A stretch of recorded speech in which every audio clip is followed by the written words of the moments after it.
lihat dia memukul-mukul dirinya sendiri dengan cambuk. Inilah pengorbanan diri dia kepada jin. Ini buhul-buhul. Ya, sihir selalu ada seperti ini. Sihir selalu ada buhul-buhul seperti ini. Selalu ada ikatan-ikatan yang dijampi-jampi. Ya, dan berbagai macam bentuknya. Sihir selalu ada seperti ini. Baik dari benang ataupun dari kain, bahkan kadang-kadang dari rambut. Saya ketika di Damam, banyak sekali majikan-majikan yang berstatus Arab Saudi, berkewarganegaraan Arab Saudi, mereka bawa ini ya yang dilakukan oleh tenaga kerja kalian, yaitu rambut-rambut diikat-ikat, ya, rambut bayangkan diikat, ya, diikat itu kan kecil sekali. Maka subhanallah, dengan izin Allah, dan ini saya rasakan sendiri, kita yakin baca surah Al-Fatihah, kemudian surat Qul a'udzu birabbil falaq, Qul a'udzu birabbin nas, ya, maka itu rambut yang kecil-kecil itu terbuka. Ya, silahkan yang lain. Perhatikan ini Bapak Ibu saudara-saudari sekalian, diperbesar. Ini yang saya sebut perbuatan sihir. Sihir itu pasti selalu ada prakteknya. Dan ini dia yang berkaitan dengan si pasien. Ini kopiah. Ya, kopiah di dalamnya semua rambut satu keluarga. Jadi satu keluarga kena sihir. Disihir dengan rambut. Rambut semuanya dijampi-jampi, diikat satu-satu. Ya, diikat satu-satu. Dan ini adalah pembalut wanita yang nanti di dalamnya akan terlihat, kita akan lihat bersama bagaimana dia menuliskan ayat-ayat suci Al-Quran, diantaranya ayat suci Al-Quran yang paling mulia. Apa itu ayat suci Al-Quran yang paling mulia? Ayat kursi, surat Al-Baqarah ayat 255. Ya, dengan darah haid. Kita akan lihat nantinya. Nah, ini semuanya adalah praktek sihir. Ya, dan seperti yang saya katakan tadi, selalu ada buhul-buhulnya. Buhul itu harus dibuka. Ya, harus dibuka, sebelumnya tentunya harus didapatkan. Nah, cara mendapatkannya tadi berdoa kepada Allah Subhanahu wa taala. Berdoa kepada Allah agar Allah menunjukkan di mana buhul itu. Ya. Nah, ini harus dibuka satu-satu. Biasanya ada jarumnya, biasanya ada ikatan-ikatan benangnya. Kemudian lihat, dia pakai plastik di situ. Kenapa pakai plastik? Karena plastik susah untuk hancurnya. Seperti yang saya katakan, buhul ini nanti diletakkan pada tempat-tempat yang jarang dijamah oleh manusia. Karena kalau terjamah kemudian hancur, maka pengaruh sihirnya hancur dengan izin Allah Subhanahu wa taala. Makanya nanti kita akan lihat, ya. Kita akan lihat para ikhwah sekalian dirahmati oleh Allah Subhanahu wa taala, bagaimana sihir tersebut atau praktek sihir buhul-buhul itu disimpan di tempat-tempat terpencil. Disimpan di tempat-tempat terpencil. Nah, ini rambut, ya, sampai anak kecil disebutkan dalam cerita ini. Ini Syekh bercerita, Syekh Adil tadi bercerita bahwasanya sampai anak yang 7 tahun kena sihir. Semua rambut dari keluarga tersebut. Maka perhatikan Bapak Ibu saudara-saudari yang dimuliakan oleh Allah, barang-barang yang kental dengan tubuh kita, kalau seandainya ada orang yang hasad, iri dengan kita, jaga baik-baik. Jangan sampai diberikan seenaknya. Ini juga rambut, dan lihat rambutnya agak tipis, menunjukkan bahwasanya ini adalah rambut dari anak kecil. Ya, rambut dari anak kecil, karena disebutkan dalam riwayat, dalam cerita ini bahwasanya mereka mendapati satu keluarga kena sihir. Mungkin agak dipercepat sedikit. Saya ingin memperlihatkan bagaimana, ya, ini sama saja. Ya, ini. Nah, ini yang saya katakan bahwasanya darah haid ditulis. Ayat kursi ditulis dengan darah haid. Ayat kursi ditulis dengan apa? Darah haid. Dan sihir tidak akan pernah manjur kecuali dia harus menghinakan ajaran Islam. Silahkan film yang lain. Hapus dulu. Ya. Ini contoh sihir, seperti yang saya katakan, sihir itu akan disimpan, praktek sihirnya itu disimpan di tempat-tempat yang susah untuk dijamah oleh manusia. Seperti ini, ya, di rumah yang sudah kosong, yang tidak dihuni lagi, maka diletakkan di situ sihirnya. Nah, kemudian juga lihat, disimpan pada aluminium foil. Kenapa aluminium foil? Karena susah untuk hancurnya. Ya, kertas aluminium foil ini susah untuk hancurnya, karena pengaruh sihir akan masih berlaku selama buhul-buhul itu ada. Makanya Bapak Ibu saudara-saudari yang dimuliakan oleh Allah, sambil sembari melihat filmnya, saya katakan tanda-tanda tukang sihir, dukun, santet, apapun statusnya di masyarakat, entah itu dia ustadz, kiai, guru, tuan guru agama, tanda yang pertama adalah ketika bertanya tentang nama dan nama ibu. Nama dan nama ibu.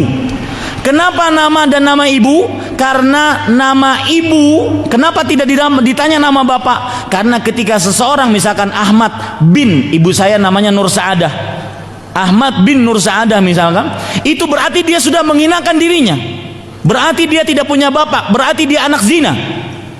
Itu sebabnya kenapa bertanya tentang nama ibu. Ini yang pertama. Yang kedua, minta sesuatu yang berkaitan dengan tubuh kita, pakaian dalam, rambut, sisir, apa saja, pembalut dada bagi perempuan, apa saja yang berkaitan dengan tubuh. Ini tanda-tanda tukang sihir dan dukun. Silakan film yang lain. Tanda sihir, tukang sihir dan dukun yang ketiga, yaitu memberikan sesuatu yang ditanam di dalam rumah atau di belakang rumah ataupun di depan rumah. Apa saja yang ditanam, dikubur, entah itu pohon, entah itu apa saja, maka ini termasuk daripada tukang sihir ataupun dukun. Nah, perhatikan, ini raja, ya, ini yang saya sebut raja. Jangan terkecoh dengan tulisan-tulisan Arab, ya, semuanya ini raja. Jangan terkecoh dengan ada Al-Fatihahnya, ada Allah Muhammadnya, ada nanti Abu Bakar As-Siddiq, Umar bin Khattab, Utsman bin Affan, Ali bin Abi Thalib, lingkaran-lingkaran begitu, kemudian ada bintang. Betul apa betul? Pernah lihat seperti itu? Ya. Itu adalah raja, itu sihir. Siapa yang memberi seperti itu, apapun statusnya di masyarakat, entah itu dia ustadz, kiai, tuan guru, habib, atau apapun, itu pasti tukang sihir. Itu arraf atau kahin.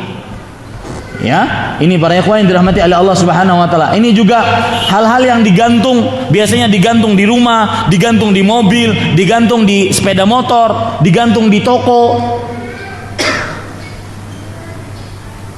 Ini digantung di badan, ya, gesper. Semua jimat yang digantung, Rasulullah SAW bersabda, "Man 'allaqa tamimatan faqad asyrak." Barang siapa, hadis riwayat Imam Ahmad, barang siapa yang menggantung jimat. Tamimah itu adalah anak-anak kecil yang diberi kalung-kalung, gelang-gelang hitam. Ada nggak di sini adatnya? Nah, itu tamimah namanya. Asal makna tamimah itu anak-anak kecil yang dikasih kumpulan-kumpulan benang-benang hitam, digelangkan ataupun dikalungkan ataupun digelangkan kaki, itu namanya tamimah. Rasulullah SAW bersabda, "Man 'allaqa tamimatan faqad asyrak." Lihat bentuk-bentuk tamimah bermacam-macam. Lihat di sini Syekh menyebutkan, memperlihatkan bentuk-bentuk tamimah seperti ini. Ini tamimah yang biasa. Ya, betul kan kita lihat biasanya di tengah-tengah masyarakat terjadi ini. Ini tamimah. Barang siapa yang menggantungkan jimat tamimah, maka dia telah berbuat kesyirikan. Ya. Dan termasuk tamimah, jimat adalah memakai susuk. Termasuk tamimah, jimat adalah memakai susuk. Dan Bapak Ibu saudara-saudari yang dimuliakan oleh Allah, demi Allah saya pernah kajian di hadapan ibu-ibu TKW di Arab Saudi. Ketika membahas tentang tauhid, saya sebutkan ayat-ayat suci Al-Quran, hadis Rasul. Ada seorang ibu bangun, "Ustadz, saya mau nanya." "Bu, tunggu bu, materi saya belum selesai." "Enggak Ustadz, saya mau nanya. Sekarang sudah terasa panas sekali perut saya dan pipi saya." "Emang kenapa bu?" "Saya sebelum ke Arab Saudi saya pakai susuk Ustadz." Ini bukti bahwasanya susuk bukan memberikan manfaat, malah memberikan mudarat. Dan apabila ada orang yang memakai susuk, harus dikeluarkan. Harus dikeluarkan. Itu cara bertaubat dia. Nah, ini juga tamimah, ya, ditulis pada tulisan-tulisan kertas, ya, biasanya disimpan di dompet. Saya juga banyak dapati kawan-kawan tenaga kerja Indonesia yang bertaubat. Setelah saya ceritakan seperti ini, mereka satu-satu mengeluarkan dari dompetnya. Ini Ustaz, saya bawa dari Indonesia. Ini Ustaz, saya bawa dari Indonesia. Ada yang tertulis pakai bahasa Arab. Agar kamu disenangi orang, baca surat Al-Fatihah 9 kali tanpa nafas. Sanggup, Pak? Ya? Ya, silahkan film yang lain. Nah, ini cincin. Perhatikan Bapak Ibu yang dikasih cincin. Jangan-jangan di situ ada sihirnya. Ya, jangan-jangan di situ. Nah, ini yang saya sebutkan tadi, bahwasanya sihir prakteknya disimpan pada tempat-tempat yang susah dijamah oleh manusia. Lihat, ini padang pasir. Nah, pertanyaannya, polisi keagamaan Arab Saudi dapat dari mana informasi ini? Maka dapatnya mereka nangkap dulu tukang sihirnya, diintegrasi, baru mereka ngaku, oh saya di daerah ini, cari saja di sana. Dicari oleh mereka, dapat. Lihat, dalam sekali. Dan subhanallah di Arab Saudi itu ya, nggali kubur pakai baju seperti saya, main bola pakai baju juga seperti saya, sekolah juga bajunya gamis, ya, istiqomah sekali. Coba, emang bajunya itu saja. Ya, lihat apa yang mereka dapatkan dalam sekali ini. Dan makanya tercela sekali orang yang melakukan perbuatan sihir. Untuk seperti ini saja mereka tujuannya adalah memisahkan keluarga, membuat istri menjadi benci kepada suami, membuat anak tidak suka kepada orang tuanya. Makanya doa orang yang kena sihir, orang yang terzalimi kabul. Maka bertaubatlah yang pernah melakukan kesihiran dan juga dukun, santet, pelet. Lihat apa yang mereka dapatkan, ya, kaleng susu, kemudian dikeluarkan prakteknya dari dalam. Lihat, ya, sangat susah hanya untuk mencelakakan kaum muslim, membuat sesuatu yang susah. Ini kenapa dilakukan seperti itu? Pakai kaleng, pakai plastik. Lihat, plastiknya berapa kali lipat agar tidak hancur. Seperti yang saya katakan, kapan dia hancur, maka pengaruh sihirnya akan hancur. Kapan hancur, pengaruh sihirnya akan apa? Akan hancur. Lihat, ya, dibuka. Ini juga sulit membukanya karena pakai lakban.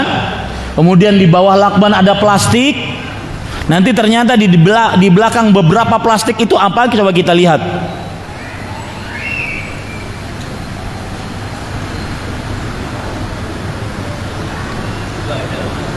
Plastik lagi, ya, terakhir plastik lagi. Kemudian ternyata yang mereka dapatkan adalah kepala ikan, mungkin ikan tongkol kali, padahal enak digoreng tuh. Dan saya ingat, salah satu ciri pengobatan alternatif yang keliru adalah misalkan telur dirajah-rajah, kemudian dipindahkan penyakit dari tubuh kemana? Ke telur. Ini adalah sihir. Ini adalah sihir. Kambing yang asalnya adem ayem, ya, kemudian dipindahkan penyakit ke kambing. Ini adalah sihir. Dan juga penganiayaan terhadap kambing, mendingan disembelih kemudian dijadikan gulai kambing. Ya, ini adalah pengobatan secara sihir. Lihat, itu kepala ikan. Dan selalu seperti, lihat, selalu ada ikatan-ikatannya, selalu ada tali-talinya. Ya, ada tali-talinya yang mengikat, dan itulah yang disebut dengan buhul-buhul.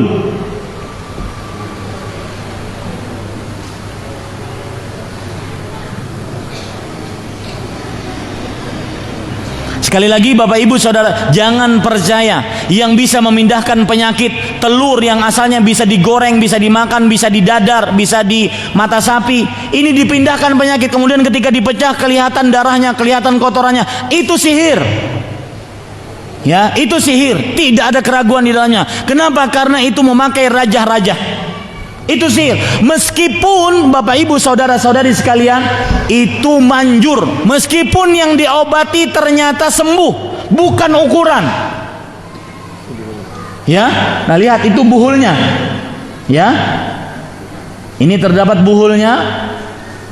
Lihat, harus dibuka Pak. Meskipun benangnya kecil harus dibuka. Dan tentunya ketika membuka, dan saya sudah mencobanya, dengan yakin kita baca surat Al-Fatihah, Qul a'udzu birabbil falaq, Qul a'udzu birabbin nas, maka insya Allah akan terbuka. Setelah terbuka dimusnahkan, dibakar. Maka insya Allah akan hancur apa? Pengaruh sihir tersebut. Ya, silahkan yang lain. Tentang apa lagi yang lain? Kalau tidak kita masuk kepada pertanyaan. Yang terakhir, afwan, yang terakhir yang ada baju merah itu, kita melihat dukun itu.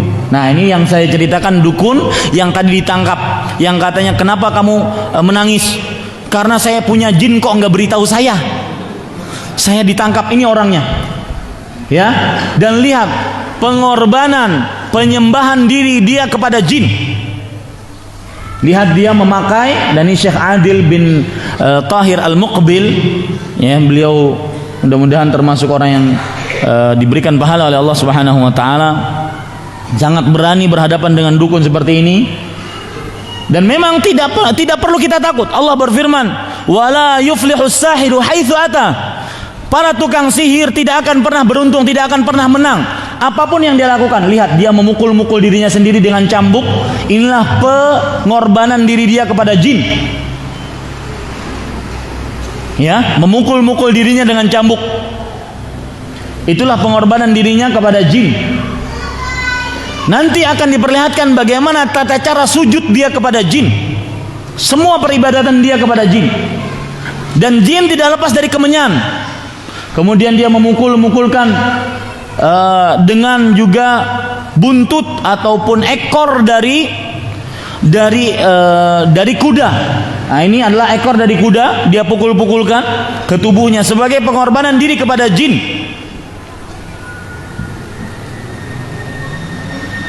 Ya, agak dipercepat. Kita ingin melihat dia sujud, kemudian terus